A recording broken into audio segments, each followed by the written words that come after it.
नमस्कार श्रोते हो, श्रीराम समर्थ।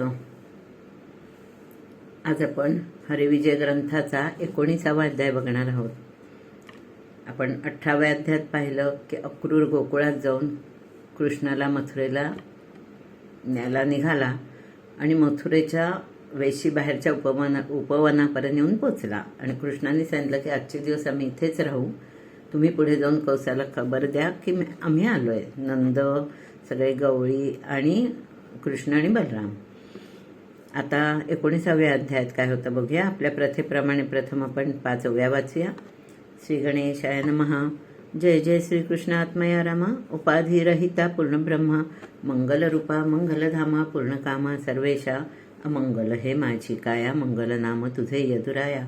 ते नाम माझे हृदयी लिहून या, तू स्वामिया पवित्र करी।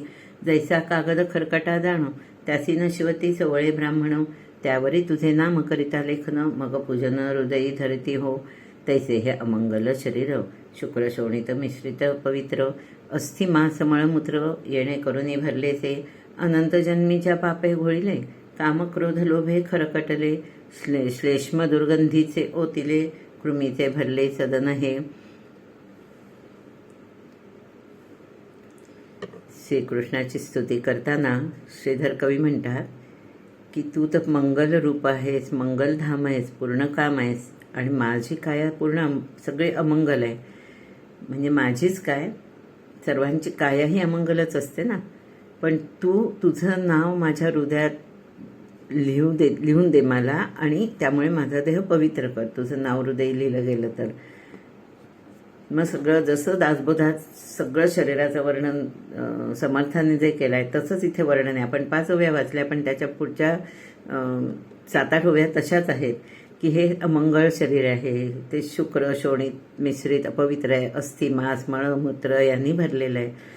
अनंत जन्मींची पापं त्यात घोळी गेलेली आहेत, काम क्रोध लोभ हे त्याने ते खरकट झालेलं आहे। श्लेष्मा आणि दुर्गंधीने भरलेलं आहे, कृमींचं सुद्धा ते तेच घर आहे। अस्थिची नुसती मोळी झालेली आहे आणि मांस रक्तावर लिंपलेलं आहे। असं म्हणजे जे अगदी समर्थांचीच भाषा इथे, समर्थांच्या नंतर हे सगळं काव्य झालेलं आहे। जो रजस्वलेचा विटाळ सर्वा माझी अमंगळ, त्या विटाळाचे फळ वाढले केवळ मळमूत्रे। तर असा शरीर माझं आहे, पण ते काय म्हणतात, हे असं जरी शरीर अमंगळ असलं तरी जर तुझं नाव त्या शरीराच्या हृदयावर लिहिलं गेलं की लगेच ते पवित्र होतं। ऐसे हे अमंगळ पाही, जरी तुझे नाम लिहिले हृदयी, मग या एवढे पवित्र नाही तुझे भजनी लाविता। या देहा इतकं पवित्र नाही काही, कारण देहाच्याच सान्निध्याने, देहाच्या मदतीनेच आपल्याला परमात्म्यापर्यंत पोचायचं, त्याकरताच मनुष्य देह दिलेला आहे। बाकीच्या प्राण्यांना ती गती नाही आहे, त्यामुळे देहाचं माध्यम आवश्यक आहे, जरी तर सगळं किती घाणीने भरलेलं असला तरी।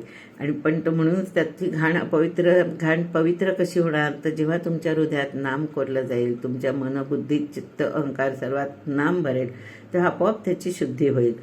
असं म्हणून आता अध्यायाकडे वळतात श्रीधर कवी। असो 18वा अध्याय संपता। मथुरे समीप कमलोद्भव पिता, उपवनी राहिला तत्वता नंदगवळ्यांसमेत उपवनात येऊन राहिलाय। आपण पाहिलं अक्रूराला त्यांनी पाठवलं, अक्रूर आला कौसाकडे आणि कौसाकडे येऊन त्यांनी सगळं वर्तमान सांगितलं आणि म्हणाला मी आलोय जगज्जीवन घेऊन। पण कोण जगज्जीवन, तर सगळी अक्रूराने स्तुतीच केली की जो त्रिभुवन वंद्य सर्वासी आर्य, जो अज अजित अद्भुत वीर्य, परम तेजस्वी प्रताप सूर्य, तो यदुवरे आणिला। तमारे कन्येच्या जेणे हृदजळी, कालिया रगडीला पायातळी, जेणे क्षणमात्रे पुतीना शोषली, तो वनमाळी आणिला। असं त्याची स्तुती करत करत त्याने सांगितलं कृष्णाला की मी घेऊन आले नाही, क्षमस्व कौसाला की मी घेऊन आलोय कृष्ण आणि बलरामाला। ऐकल्यावर दचकला कंस। त्याच्या अचानक म्हणजे आपण एखादा शॉक घेतो की नाही, प्रत्यक्ष शेवट आला ना, कित्येक वर्ष त्याला मारायचं आहे म्हणून अनेक प्रयत्न आहेत, पण तो दूर आहे, अजून कौसाच्या समोर नाही आलेला कधीच, बरोबर आहे।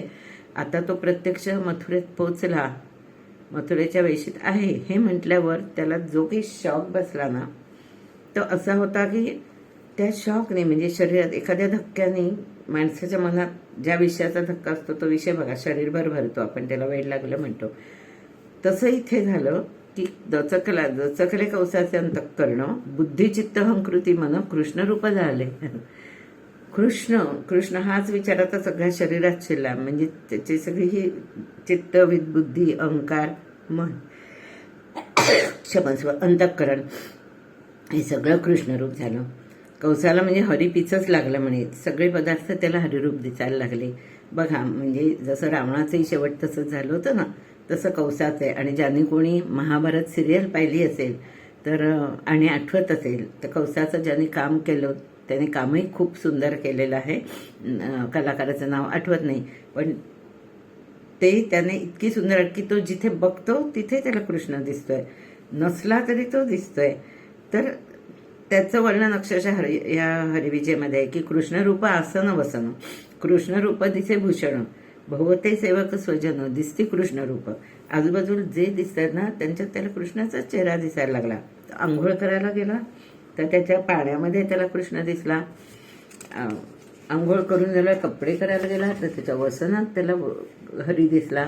तो जेवायला बसला म्हणे तर त्याच्या अन्नात त्याला कृष्ण दिसला. आणि त्याने जोरात हाक मारली आचार्यांना आणि जोरात रागाने आपली मूठ वळून त्या ताटावर हापटली. त्यात कृष्ण दिसला नाही.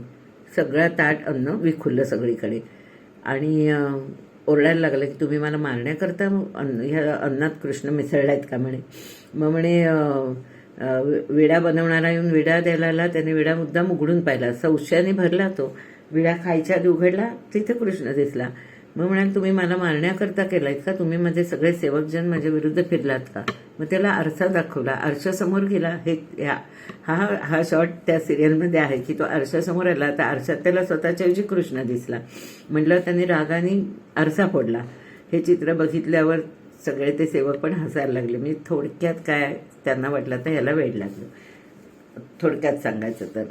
पण त्याची अवस्था तशीच झाली होती आणि इतका तो कृष्णमय झाल्यानेच त्याला कृष्णाकडनं मरणही आलं. म्हणजे आयुष्यभर कृष्णाचा द्वेष करत गेला, त्याचा राग करत हा मारणार आहे या भविष्यवाणीने. आणि पुढे प्रत्यक्षात कृष्ण समोर आल्यावर फक्त जीवन त्याचं कृष्णमयच झालं, दुसरं काहीच नाही. आणि त्यामुळे त्याच्या सत्नात त्याला मरण आलेलं आहे. तर अशा प्रकारे एकूण त्याची अवस्था झालेली आहे. तर मुष्टिक, चाणूर हे सगळे आहेत ना, तर सगळ्यांना तो बोलवायला लागला की कुठे गेलेत कळत नाही मला, बोलवा त्यांना. अंतपुरात गेला तर तिथेही बायका ज्या आहेत त्या पण हरिरूप दिसायला लागल्या. मग तिथूनही पळायला. आता त्याला पळायला जागा तर राहिली नाही. मी कुठे जायचं आहे नक्की, घाबरून गेला पूर्ण. इकडे असं झालं की बळराम आणि कृष्ण दुसरा जेव्हा दिवस उगवला त्यावेळा हे दोघं जण रथावर बसले आणि आता उपवनातून गावात शिरून त्या धनुर्याग जो होता त्याचा सभामंडप जो होता तिकडे जायला निघाले. विचारत निघाले की कुठे आहे हा धनुर्याग असं. तर प्रथम ज्याला विचारलं तो एक धोबी होता. धोब्याला तो म्हणाला तुझ्याकडे बरीच वस्त्र, तू कुठे चाललायस. तर तो म्हणाला मी जातोय राजगृहात धुतलेली वस्त्र घेऊन. तर कृष्णाने सांगितलं आम्हाला दे ना वस्त्र. तो काय कौसाचाच रजक. तो म्हणाला तुमचा मृत्यू जवळ आलाय म्हणून तुम्ही मागताय, वस्त्र काय देतो. तू तर चोरच आहेस ना, गोरस चोरणारा, वनामध्ये जाऊन सगळ्या मित्रांशी झोंबाझोंबी मारामाऱ्या करणारा. तू मथुरेला आलायस ना तर तुझा घातच होणार आहे. आता माझ्या हातूनच तुझा जीव जाईल कदाचित. खूप अन्याय केलायस तू, म्हणून तर तुला कौसाने इकडे आणलाय. असं म्हटल्याबरोबर कृष्णाने त्याच्या अंगावर उडी घातली. कवेत त्याला पकडलं आणि त्याची मान मुरगळली तर त्याचं शिर अक्षरशः कमळ कसं खुडावं तसं खुडून बाजूला टाकलं त्या रजकाचं. तिथून पुढे निघाला तर पुढे त्याला शिंपी भेटला. त्याचं नाव तंतू आहे. त्या चिंप्याने मात्र तो कृष्णाचा भक्त होता. त्याने सगळी आपली वस्त्र आणून कृष्णाच्या पायाशी ठेवली, त्याच्या पायावर नमस्कार घातला. कृष्णाने त्याला आशीर्वाद दिले आणि त्याच्यावर पूर्ण कृपा केली. त्याच्या पुढे जाऊन त्याला कुब्जा भेटली, कौसाची दासी. तिच्या हातात भरपूर चंदन उगाळलेल्या चंदनाचं मोठं पात्र होतं. कृष्ण दिसल्यावर ती बघतच राहिली. ती स्वतः अत्यंत विद्रूप, 8 ठिकाणी वाकलेली, पण हरिरूपाची तिने गोडी घेतली होती, त्यामुळे तिचं ते सौंदर्य कृष्णावरच्या प्रेमाचं मात्र समोर दिसत होतं. आणि ही कोण आहे तुम्हाला सगळ्यांना माहीत आहे. ही कुब्जा म्हणजे रामावतारातली मंथरा आहे, कैकेयीची दासी, जिने रामाला वनवासात पाठवलं तर रामाला शापलं होतं.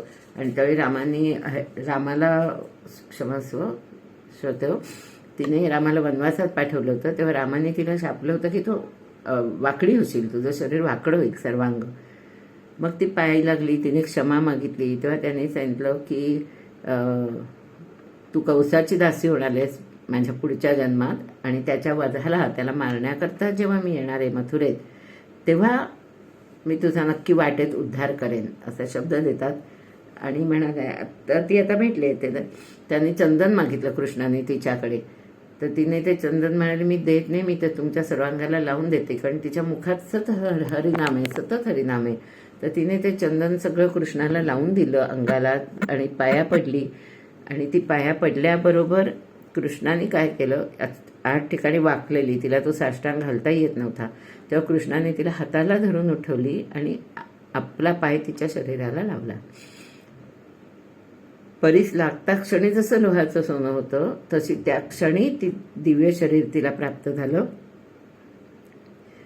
सूर्य उगवल्या जसं त्या क्षणी अंधकार पळून जातो, तशी ती एकदम रंभा उर्वशीसारखी दिसायला लागली.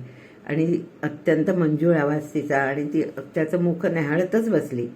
आणि त्याला म्हणाली की माझ्यावर उपकार केले, तुम्ही माझ्या घरी चला, मला तुमची पूजा करायची आहे. तेव्हा कृष्णाने सांगितलं कंसाला मारलं की मी तुझ्याकडे आत्ता येणार नाही, आत्ता सोड. तिथून तो पुढे निघाला. कुठे आहे धनुर्याग, कुठे आहे धनुर्याग म्हणत. तर गावात शिरला.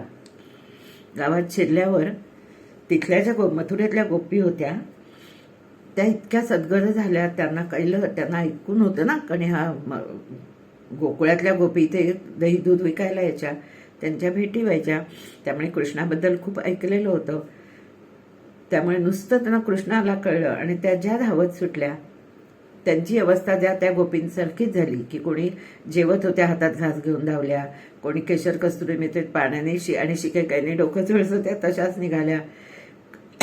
एक म्हणे उसळात कांडत होती, तर ते मुसळ उखळात कांडत होती, मुसळ हातात धरलं, हात उंचावलेला आहे, तशीच धावत निघाली. अशा त्यांच्या सगळ्या अवस्था झाल्या.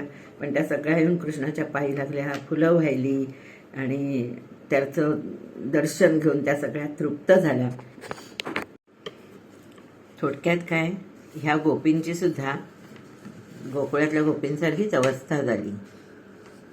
म्हणजे इतकी की त्याला बघायला निघाल्या ना, त्या ज्या कामात होत्या तशा धावत सुटल्या. आणि त्यांना छान नटून थटून जायचं होतं का त्याच्या दर्शनाला. ऐकलं होतं कृष्णाबद्दल खूप. तर म्हणे त्या काय काय मग उदाहरणं दिलेत की तुम्हाला माहिती आहे ना, त्या आपण चित्रात बघतो त्यांच्याशा नथनी मोठ्या असतात बांगडीसारख्या.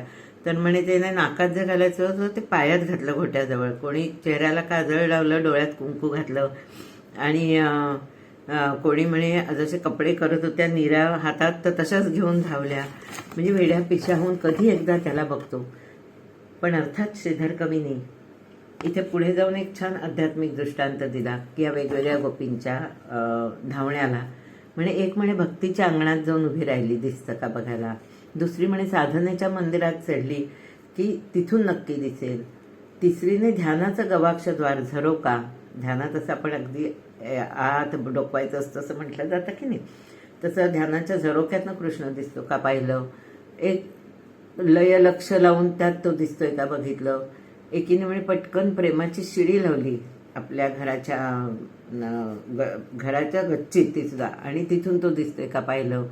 तर अशा प्रकारे ठाई ठाई गोपींचे भार, वर्षती सुमनांचे संभार, रत्नदीप घेऊनी सुंदर वाळीती पुराण पुरुषा. आणि त्याची स्तुतीही त्या करतायत की मदन मनोहर मेघश्याम देखता गोपीचं थोर संभ्रम, एक म्हणती कोटी काम वाळवणे टाकावा. असं करता करता सगळ्यांचं स्वागत घेत घेत एकतर फुलं विकणाराही भेटला त्याला, त्यांनी सगळी फुलं याच्या चरणावर वाहिली जी खरी न्यायची होती राजद्वारी, त्याच्यावरही कृपा केली कृष्णाने. असं करत तो धनुर्याग मंडपापर्यंत पोचला. तिथे पोचला तर कंसाने आधीच एक कारस्थान रचून ठेवलं होतं, एक मोठं लोहधनुष्य ठेवलं होतं प्रचंड, की ते ओलांडून जाणंच शक्य नाही. म्हटल्यावर बलराम आणि कृष्ण ताबडतोब कृष्णाने ते उचललं आणि 2 तुकडे केले त्याचे. इतकं जड होतं ते, त्याने 2 तुकडे केले. पुढे जातात तर कंसाचे दैत्य रक्षक 1000 रक्षक त्याच्यावर धावले. आता हे काय वेळेपण आहे नाही का वाटत तुम्हाला, की कंसानेच आमंत्रण केलं, अगदी मोठा स्वतःचा रथ देऊन जाऊन रामकृष्णांना आणवलं. असं असताना त्या धनुर्याग मंडपात मुष्टियुद्ध वगैरे जे काही खेळ खेळायचे असतील त्याकरता बोला म्हणून असं असताना ते आल्यावर आधी हल्ला, म्हणजे की आता किती भेकडाचा हल्ला झाला ना. तो राजा आहे तर त्याने कसं रणांगणात लढून मारायला पाहिजे, पण आधी लोहधनुष्य ठेवलं ते ठीक आहे, पण 1000 रक्षक त्याच्या अंगावर घातले. म्हणजे नंद बाकीचे गवळी होतेच गोकुळातले बरोबर आलेले. तर ते बघितल्याबरोबर ह्या दोघांनी काय केलं, ते जे लोखंडाचं धनुष्य 2 तुकडे केलेलं होतं ना, दोघांनी एक एक तो मोठा एवढा तो बलदंड हे उचलले त्याचे 2 भाग आणि त्यांनीच सगळ्या राक्षसांचा चक्काचूर केला अक्षरशः. रणभैरव दोघे जण दोन्ही धनुष्य खंडे घेऊन पाडिले दैत्य समूह झोडून गतप्राण सर्व झाले. कंसाला समाचार कळला की धनुष्यही मोडलं आणि सगळ्या दैत्यांना मारलं. आणि सगळा तो त्याच्या आधी जो उपवनात राहिला होता तिथपासूनचा काय तो मंडप तो विध्वंस केला. कारण काय झालं ते आणि तिथे तो रजक पण भेटला ह्या सगळ्या गर्दीत, त्यामुळे बाकीचे जे गवळी होते त्यांनी त्या रजकालाही मारला. सगळेच उखडले ना. तर हे सगळं घडलं आणि कृष्ण काही त्या मंडपाच्या आत काही गेला नाही. सगळे बाहेर थांबलेले आहेत आणि आता कंसाला अशी भीती निर्माण झाली की अरे बापरे, आपण तर आपला मृत्यू बोलवून तर नाही ना घेतलेला आहे. घाबरून गेलाय तो, पण एवढे 2 प्रताप सूर्य एकूण त्यांचं सगळे ते बघितल्यावर आपणच जाऊन आपला मृत्यू बरोबर मागून घेतला असंच त्याला वाटायला लागलं. मग तो म्हणाला आता अजून आत आणून मुष्टियुद्ध कसलं करतोय, त्याच्या आधीच मारायलाच हवा, एवढे दैत्य मारले. मग त्याच्या डोक्यात आलं आपला कुलवय नावाचा हत्ती होता, त्याचा मोठा हत्ती, त्याला पाठवा आणि त्याला सांगत चिरडून टाका या दोघांना, हे एवढीशी 8 वर्षाची मुलं आहेत. मग तो हत्ती पाठवला अजून त्या मंडपात शिरायच्या आधी आणि कृष्णाच्या समोर आला तो आणि सांदीत कोंडला कृष्णाला. तर कृष्ण त्याला त्या हत्तीच्यावर एक दैत्य बसलेला होता, त्याला कृष्ण सांगतोय की बाजूने जा, रस्ता म्हणजे मूर्खा गजकाढी आणि का पंथे असं कृष्णाने सांगितलं. तर तो म्हणाला अजिबात नाही, मी ह्या हत्तीखाली तुलाच रगडणार आहे, मी कुठे दुसरीकडे हत्ती वळवणार नाही. असं म्हटल्यावर बलराम आणि कृष्ण दोघेही खवळले आणि मग त्याची खूप त्या दैत्याने खरी निंदा केली. तू म्हणे हे मारलायस, तो पुतना मारलायस, कालियाला मारलायस, काय काय केलंयस ना, तू इतके अन्याय केलेले आहेस की तुला आत्ताच मृत्यूपरीला धाडायचं आहे ह्या हत्तीच्या मदतीने, असं म्हटल्याबरोबर आणि कृष्णावर घातला त्याने तो हत्ती. कृष्णाने त्याला दोन्ही हाताने त्याची सोंड अशी घट्ट आवळली. त्या एक हात त्याच्या कंठात घातला, म्हणजे गळ्यात घातला आणि त्याला असा पिळला लिटरली आणि उताना पाडला. पण तो हत्ती तयार होता युद्धाला तयार केलाय का, तो उलटा पडलेला परत ताडकन उठला आणि कृष्णावर धावून गेला. मग ह्या वेळेला कृष्णाने काय केलं, पटकन त्याचा पाय धरला आणि पाय घेऊन त्याला 10 वेळा गोल गोल फिरून जोरात आपटलं. तर त्या हत्तीच्या वरचा दैत्य त्याचा पूर्ण चुरा झाला. आणि मग शेवट कृष्णाने त्याची शेपटी पकडली आणि शेपटी पकडून त्याला गोल गोल फिरून जमिनीवर आदळला. तो तिथल्या तिथे हत्ती गतप्राण झाला. मग त्या हत्तीचे चांगले लांब लचक दात होते, ते दोन्ही लांब दात 2 तोडले त्यांनी आणि एक बलरामाने आणि कृष्णाने हातात घेतला आणि ते पुढे जायला लागले. हे दृश्य बघितल्यावर अक्षरशः स्वर्गातून देवानी विमानातून फुलांचा वर्षाव केला. आता मात्र त्या मंडपाच्या दारात हे आले.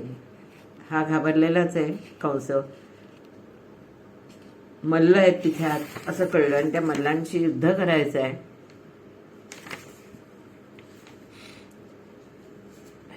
एक मिनिट. मल्लांशी युद्ध करायचं आहे असं कळलेलं असतं.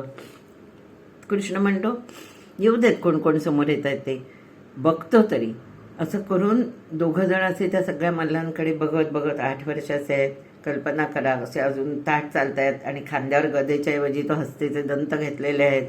आणि आत शिरतात. त्यांना नुसतं बघितल्यावरच काही मल्लांना म्हणे इतका पळ सुटला, घाबरले की त्याने त्या रंगमंडपाच्या भिंतीवरून बाहेर उड्या घेतल्या. कंस सभेत बसलेला होता, अकस्मात दोघांना पाहिलं त्याने, दचकला आणि त्याच्या मनात आलं की आता पहिलं कोणाला युद्धाला, ह्याच्याबरोबर मल्लयुद्धाला पाठवावं असा प्रश्न पडला. मग त्याने तो म्हणाला मुष्टिक आणि चाणूर याला पाठवूया असं ठरलं आणि चाणूरला सांगितलं ह्यांच्याबरोबर युद्ध कर. मुष्टिक चाणूर आले. ते म्हणताना म्हणायला लागले कृष्ण आणि बलरामाला आत्तापर्यंत आमच्या बरोबरीच्या मल्लांशी आम्ही युद्ध केलेलं आहे, तुमच्यासारख्यांशी नाही. आमच्याशी म्हणजे ह्या चाणूराला मारणारा अजून जन्मालाच आला नाही म्हणे, मला येऊन भिडेल असा अजून या पृथ्वी लोकावर जन्माला आलेला नाही कोणी सुद्धा. झालं. कृष्णाला काय हवंच होतं, आव्हान कोणीतरी करायला होतं, बाकी काहीच नव्हतं ना.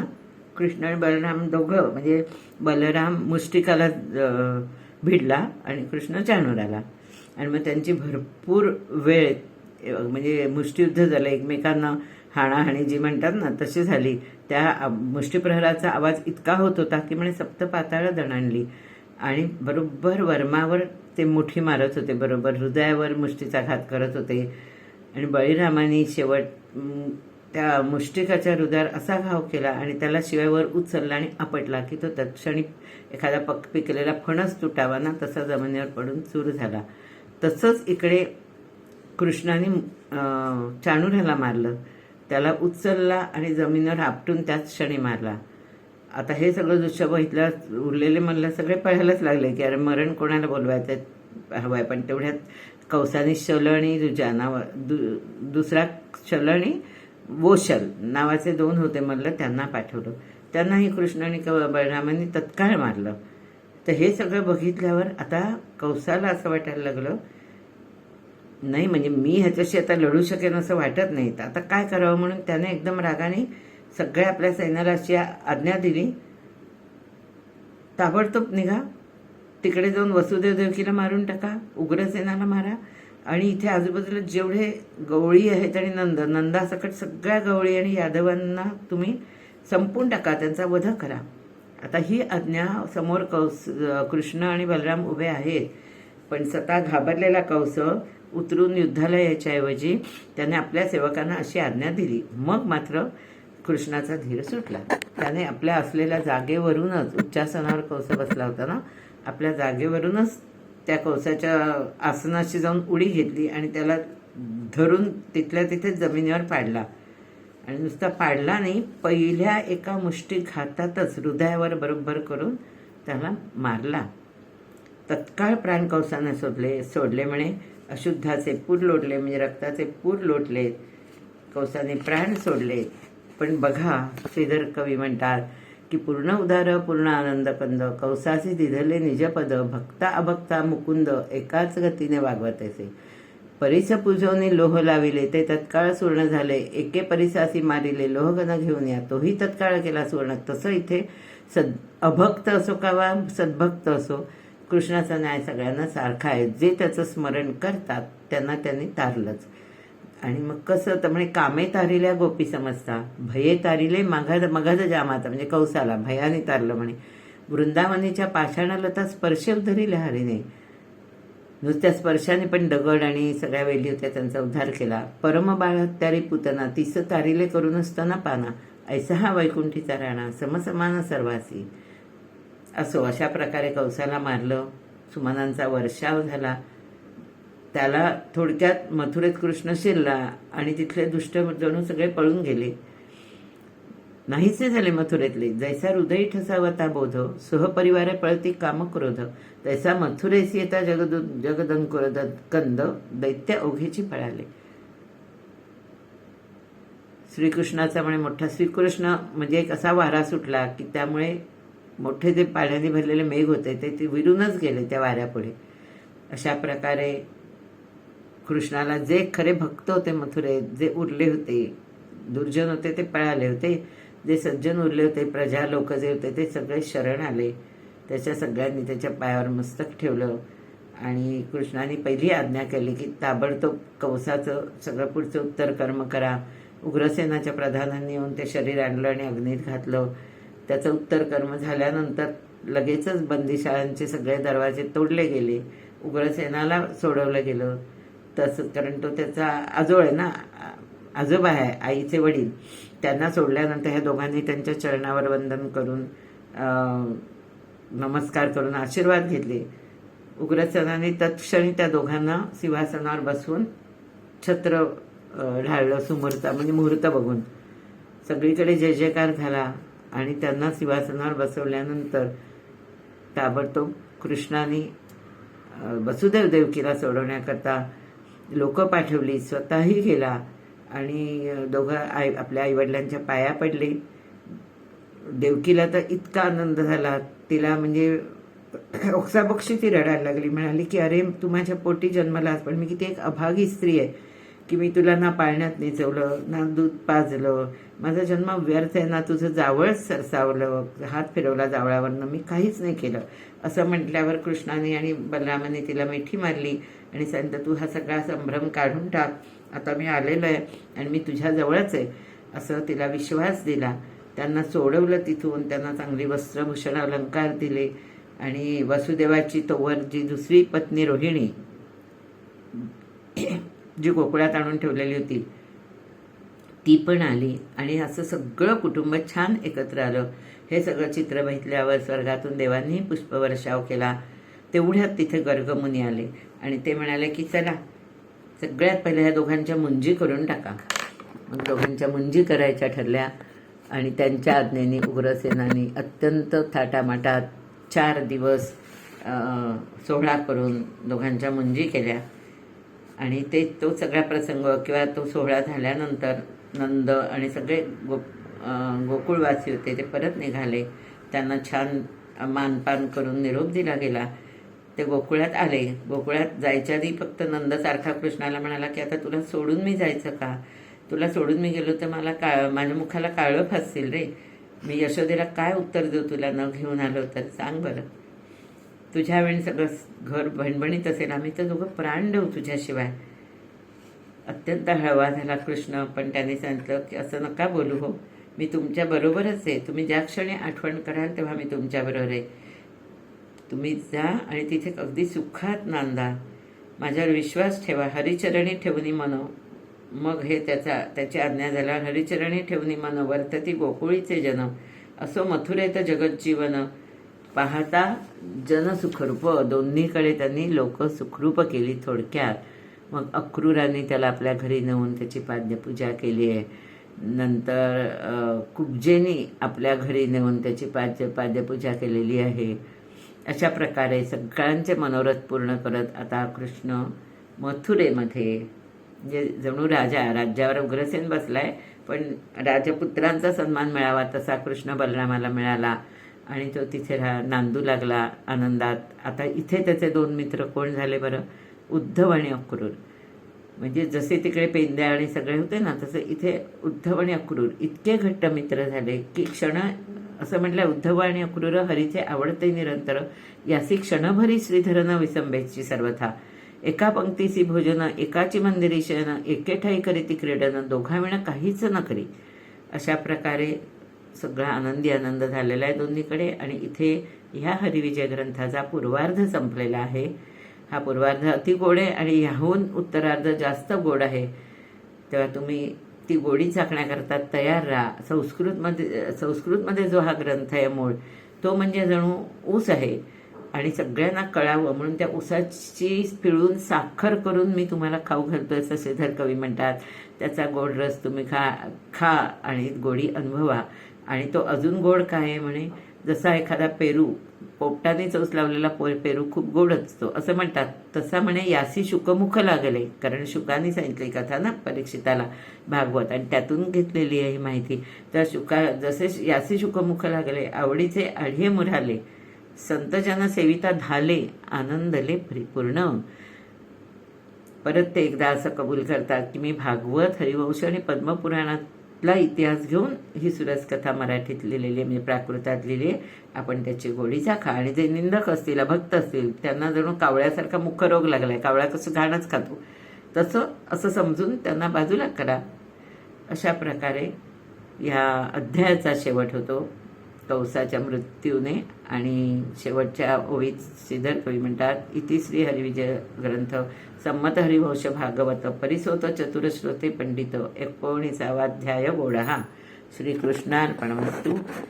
अध्याय 19 ओव्या 229. शुभं भवतु शुभं भवतु शुभं भवतु. जय जय रघुवीर समर्थ.